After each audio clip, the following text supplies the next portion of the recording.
আমার এখানে দেখছেন যে আমার এখানে ব্যাপক আকারে মানে লাগছে। আমি যেহেতু সামনে ছিলাম, আমাদের চাকরি বাকরি আর করার দরকার নেই। ওই রাষ্ট্রও বলবে, সরকারও বলবে ভাই তোমরা চলে আসো। তো এইটা সিকিউরিটি যদি তোমাদের না দিতে পারো তাহলে তোমাদের চাকরি করার দরকারটা কি? প্রথম থেকেই খুবই সফট নমনীয় ভূমিকা পালন করেছি, আমরা ধরতেও যাই না।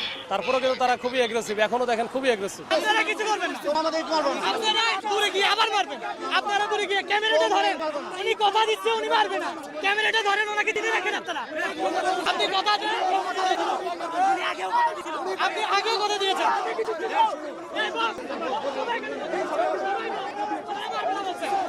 এখানে বসতে কোনো সমস্যা নেই, বলেন এখানে বসতে কোনো সমস্যা নেই।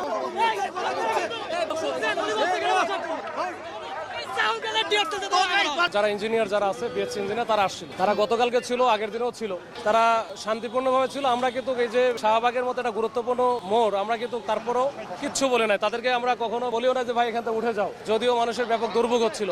আমরা কয়েকবার রিকোয়েস্ট করেছিলাম। আজকে সকালে আমরা মন্ত্রণালয়ে যোগাযোগ করেছিলাম, করার পরে এটা অনেক পজিটিভ ছিল যে আপনারা জানেন ইতিমধ্যে কিন্তু একটা প্রজ্ঞাপন জারিও হয়ে গেছে, যেটা তারা চাচ্ছিল। ওই সময়টাতে আমি তাদের, যখন এরা এদিকে চলে আসে তার আগে কিন্তু ওদের নেতৃত্বের সাথে আমার কথা হচ্ছিল। তো ওরা বলতেছিল যে স্যার আমরা আধা ঘন্টা এখানে সর্বোচ্চ থাকবো, যদি এর মধ্যে প্রজ্ঞাপন জারি না হয় তাহলে কিন্তু আমরা সচিবালয় অভিমুখে চলে যাবো। বলো ঠিক আছে, তোমরা কিছুক্ষণ আধা ঘন্টায় থাকো, আমি একটু যোগাযোগ করতেছি, যত দ্রুত দেওয়া যায় এটা দেওয়ার ব্যবস্থা করতেছি।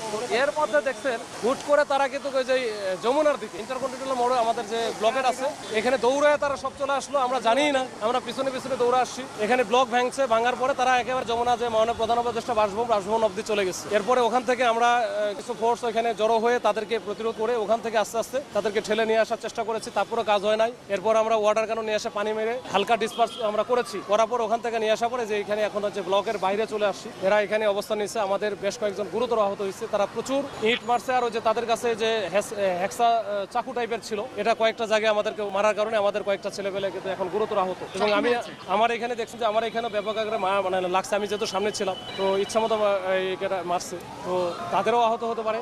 ওইখানে অনেকেই কিন্তু তাদের পিছন থেকে ঢিল মারতেছে, তারা অনেকে মাঝখানে এসে মিডল মানে আমাদের সমাধান করার চেষ্টা করতেছিল, ওদের মধ্যেও তাদেরও কিন্তু লাগছে। পুলিশের কতজন আহত হয়েছে সেটা জানতে পেরেছেন কিনা, বা আন্দোলনকারী আর কেউ আটক আছে কিনা?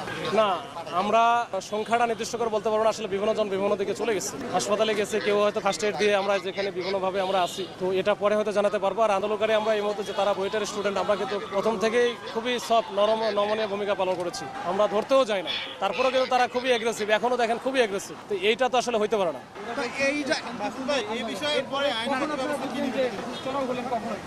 শান্তিপূর্ণ আন্দোলন কখন থাকে, যে আমাদের ব্লকের ভিতরে যখন একেবারে যমুনার মাননীয় প্রধান উপদেষ্টা বাসভবনের উপরে ঢুকে যায় তখন কি আর শান্তিপূর্ণ থাকে? না, এখানে তো একটা বারবার হচ্ছে ডিএমপি থেকে, স্বরাষ্ট্র মন্ত্রণালয় থেকে, পুলিশের কোয়ার্টার থেকে নিষেধাজ্ঞা 144 করতে জারি করা আছে। সেই ক্ষেত্রে বিধানটা আসলে কি? বিধান হচ্ছে এখানে আসতে পারবে না, কিন্তু তারপরে তারা হচ্ছে স্টুডেন্ট যেহেতু তারা বারবার যে জোর করে আসতে চায়, এখন তারপরে আমরা অনেক সময় আমরা বাস্তবতা বিবেচনা করে আমরা কিন্তু খুব সফটলি হ্যান্ডেল করি। কিন্তু এখন মানে প্রধান উপদেষ্টার বাসভবনে যদি যায় সেক্ষেত্রে আসলে তো আমাদের আর কিছু করার থাকে না এখানে আমাদের। তাহলে তো ওই যে আমাদের চাকরি বাকরি আর করার দরকার নেই। ওই রাষ্ট্রও বলবে, সরকারও বলবে ভাই তোমরা চলে আসো। তো এইটা সিকিউরিটি যদি তোমাদের না দিতে পারো তাহলে তোমাদের চাকরি করার দরকারটা কি? সেক্ষেত্রে কাউকে আটক করা হয়েছে না, আপাতত আমরা এখন পর্যন্ত এরকম কোনো কিছু করিনি।